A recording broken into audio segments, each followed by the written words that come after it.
বন্ধুরা, আমি আবার একটা নতুন ভিডিও নিয়ে তোমাদের সামনে হাজির হলাম। আমি সহজপাঠের মিতা চক্রবর্তী। আজকে যে রেসিপিটা নিয়ে এসেছি সেই রেসিপিটা তোমরা দেখতে থাকো। হ্যালো গাইস, আমি আবার ফিরে এলাম আমার চ্যানেলে, আমার সহজপাঠ চ্যানেলে মিতা চক্রবর্তী। আবার বেশ কিছুদিন বাদে আবার একটা নতুন নয়, পুরনো রেসিপি তোমরা কম বেশি সবাই করে থাকবে, সেরকমই একটা রেসিপি তোমাদের সাথে ভাগ করে নিয়ে এলাম। তবে খুব সহজ পদ্ধতিতে করব, যে পদ্ধতিতে সবাই তোমরা কম বেশি যারা করতে কষ্ট একটু অনুভব করো তাদের পক্ষে বেশ সুবিধে হবে এবং সেটা খেতেও লাগবে। আমি এর আগে করেছি, শর্টস ভিডিও করেছি, বড় ভিডিও করেছি, তবে এই পদ্ধতিতে করিনি। যেহেতু শর্টসে করা আছে তাই একবার মনে হলো বড় ভিডিও করি এবং তোমাদের সাথে ভাগ করে নিই। এবার কীভাবে কী করছি তোমরা দেখতে থাকো। এই যে বন্ধুরা দেখতেই পাচ্ছ, এই মটরশুঁটিটাকে আগে থেকে একটু ছাড়িয়ে এটাকে আমি একটুখানি ভাপিয়ে রেখে দিয়েছি। এবার এটা মিক্সিতে দিয়ে দেবো। মনে করো অনেকে তো সময় হয় না, কাজকর্মে ব্যস্ত থাকো, বা অনেকে অফিস আদালতে কাজকর্ম করো, হয়ে ওঠে না, বা বাচ্চা কাচ্চা সামলাতে, তখন তারা খেতে ইচ্ছা করলে সহজ পদ্ধতিতে এটা এইভাবে তোমরা করে খেতে পারো। যে আলাদা করে ফ্রাই করবো না, ফ্রাই না করে এবং সহজভাবে করা যায় সেইভাবেই করার চেষ্টা করছি এবং তোমাদের সাথে ভাগ করে নিলাম। তোমরা দেখতে থাকো। এটার সাথে আমি একটু আদা দিয়ে দিলাম, একটা কাঁচা লঙ্কা, হাফ কাঁচা লঙ্কা, বেশি দিলে না, তোমরা তোমাদের ঝাল যেমন খাবে সেই অনুযায়ী দেবে। কাঁচা লঙ্কা দিলাম। বন্ধুরা, আমি এর মধ্যে একটুখানি স্বাদ মতো নুন দিয়ে দিলাম, ওই যে মাখবাটা তাকে আর দিতে হবে না। একটু ধনে পাতা দিলাম, ধনে পাতাটা অপশনাল, দিতেও পারে না দিতে পারে, ছিল একটুখানি তাই দিলাম। সামান্য একটু লঙ্কার গুঁড়ো দিয়ে দিলাম।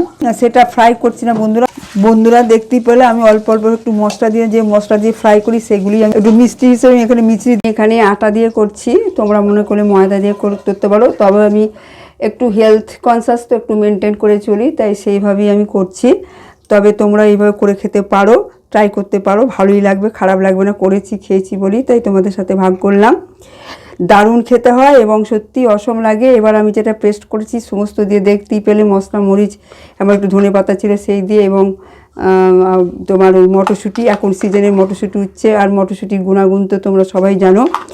তবে আমি খুব মশলা মরিচ, খুব তেল মশলা দিয়ে করি না, যেটুকু সম্ভব সেটুকু দিয়ে করে আমরা খাই বটে, এরকম দেখি, তাই এক গাদা সব মশলা মরিচ দিয়ে রান্না, সেটা অনেক সময় গুড়পাক হয়ে যায়। খেতে হয়তো জিভে আমাদের খুবই সুন্দর লাগে, কারণ জিভটা হচ্ছে আমাদের বড় শত্রু বলা যেতে পারে, কারণ জিভের টেস্ট বাড আমাদের এমনই হয়ে গেছে সবসময় মুখরোচক খাবার খেয়ে খেয়ে, যার জন্যে একটু মুখরোচক খাবার সেগুলো খেতে ইচ্ছা করে, কিন্তু সেইগুলোই যেগুলো মুখরোচক নয় সেই খাবারগুলি খেতেই কিন্তু স্বাস্থ্যসম্মত এবং সেগুলো খেয়ে অনেক উপকার আছে শরীরের। তো এখন তো আমাদের নানা রকম ব্যাধি লেগেই আছে, তবে সেইভাবে একটু করে যদি খাওয়া যায় এবং ছোট থেকে বড় সবাই খেতে পারে, একটুখানি মেনটেন করে খাওয়া যাতে শরীরটা ভালো থাকে, সেই হিসেবে সেই প্রসেসই করার চেষ্টা করি এবং তোমাদের সাথে ভাগ করে নিই। নতুন বন্ধু, পুরনো বন্ধু সবাই তো আছোই। যারা এখন আমার চ্যানেলটাকে সাবস্ক্রাইব করোনি, করবো ভাবছো, অবশ্যই চ্যানেলটিকে আমার সাবস্ক্রাইব করো আর আমাকে এগিয়ে নিয়ে যেতে হেল্প করো এবং আমার পাশে থেকেও এবং সাথে থেকেও সাপোর্ট করো। আর যারা পুরনো বন্ধু তারা তো আছেই, নতুন বন্ধুদেরকে আমি রিকোয়েস্ট করলাম তারা যেন আমার চ্যানেলটিকে সাবস্ক্রাইব করে এগিয়ে নিয়ে যায়।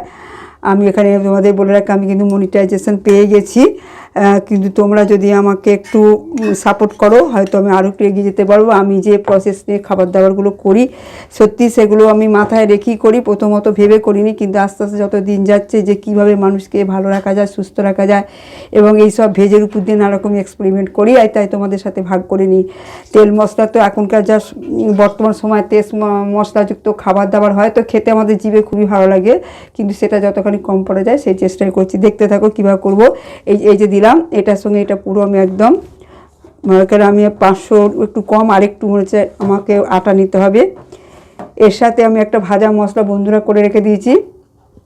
এটাতে আমার ছোটো এলাচ আছে, দারচিনি আছে, তারপরে গোলমরিচ আছে, আর একটু জিরে আর একটু পাঁচফোড়ন।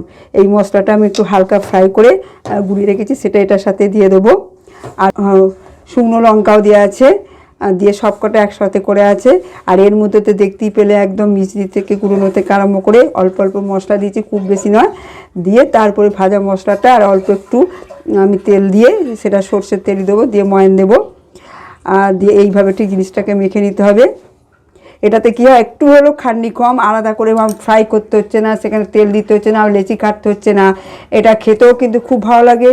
তোমাদেরকে অনুরোধ রইল, তোমরা অবশ্যই করে খেও। খুব সহজ পদ্ধতিতে সহজভাবে করা, যারা বিগিনার্স নেবে তাদের পক্ষে সত্যিই ভালো লাগবে। খেতে অসাধারণ হয় এবং অসম হয়। এই যে ভাজা মশলাটা বন্ধুরা সব দিয়ে দিলাম। কি কি ভাজা মশলা দিয়েছে তোমাদেরকে বলে দিয়েছি। লঙ্কা থেকে আরম্ভ করে শুকনো লঙ্কা থেকে একটু অল্প শুকনো লঙ্কা, নামে মাত্র, একটু ফ্লেভার আসবে বলে তাই দিয়েছি। ডক্টর চয়েস, এটা তোমরা ব্যবহার করতে পারো। এই যে বন্ধুরা দেখতেই পাচ্ছ বেশ সুন্দর করে মাখা হয়েছে, একটু নরম এবং খুব নরম নয়, যাতে এরকম আমি কোনো কিছু না দিয়ে কিন্তু বলছি, না তেল না কোনো আটা ব্যবহার করে। মাখাটা এমনই মাখতে হবে। আমি যে পেস্টটা করেছি মটরশুঁটির, সেটার সাথে আমি যে আটাটা মেখেছি ময়ান দিয়ে, এমনই মেখেছি যাতে আমার তেলও লাগবে না এবং এমনি বেলা যাবে। তেল গেলে কী হবে, শরীরের মধ্যে সেই তেলটা বেশি পরিমাণে চলে যায়, হাত পচপচ করে। এবং দেখতেই পাচ্ছি বেশ ছোটো ছোটো গুটি করেছি এবং লুচিগুলো বেলছি গোল গোল করে। তো ঠিক এইভাবে বেলে নেবে। দেখতে কি সুন্দর লাগছে দেখো বন্ধুরা। এটা হয়ে গেছে বন্ধুরা। এখানে আমি বাদাম তেল দিয়েছি অল্প, আর এখানে আমি সর্ষের তেল বলতে ডক্টর চয়েস দিয়েছি। এটা বেশ হালদি এবং হালকা খুব। তেলটা হয়ে গেছে, এবার আমি এক এক করে সব ভেজে নেবো বন্ধুরা, দেখতে থাকো।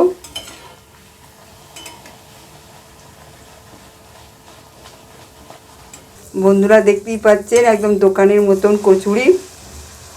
দোকানে ঠিক এরকমই করে, আমি একটু ছোটো ছোটো করেছি, বেশ দেখতে ভালো হয় এবং খেতেও বেশ ভালো লাগে বেশি বড় বড় থেকে।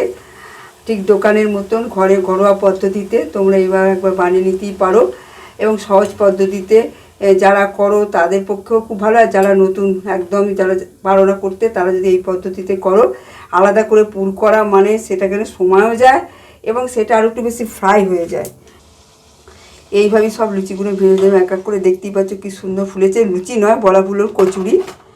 শীতকালীন যে মটরশুঁটি উঠছে সেই মটরশুঁটির কচুরি। খেতেও দারুণ, ট্রাই করো বন্ধুরা। এবং একটু হেলদিও, সব কিছু মেনটেন করি। বন্ধুরা দেখো কি সুন্দর করে বেরিয়েছি, একদম খাস্তার কচুরি, একদম দোকানের মতন, একদম ফুলকো ফুলকো। দেখতেও যেমন সুন্দর হয়েছে, খেতেও অসাধারণ অসম। তোমরা একদম অবশ্যই বাড়িতে ট্রাই করো। সামনে তো সরস্বতী পূজা চলে গেল, আর শীতকাল এখনও আছে, তোমরা ঘরে এরকম বানিয়ে নিতেই পারো। এরকম দেখতে পাচ্ছ একদম আলুর দম, একটু চাটনি আর একটু সন্দেশ ছিল, মাংস সন্দেশ, সেটাই তোমাদের সামনে তুলে ধরলাম। আর বেশি কথা বাড়াচ্ছি না। তোমরা এরকম শীত চলছে করে নিতেই পারো। আজকের মতন এইটুকু, একদম হেলথসম্মতভাবে করেছি, কোনো মশলা মরিচ সেরকম বেশি কিছু নেই। খুব সহজ পদ্ধতিতে একটা তোমাদের ভিডিও আমি শেয়ার করলাম, খাবারের ভিডিও। তোমরা অবশ্যই করতে পারো, সব কম বেশি সবাই করতে পারো এরকম প্রসেসে। আশা করি ভিডিওটা তোমাদের ভালো লাগবে। আর দেখতে দেখতে যেমন সুন্দর, খেতেও বললাম অসম হয়েছে। আজকের মতন এইটুকুনি। সবাই ভালো থেকো, সুস্থ থেকো, বছরটা যেন সবার সুন্দরভাবে কাটে, এই কামনা করে আজকে আমি শেষ করছি। Thank you so much. Tata, bye bye. আজকের মতন এইটুকুনি। আবার নেক্সট কোনো এপিসোডে তোমাদের সাথে আমার সাক্ষাৎ। টাটা।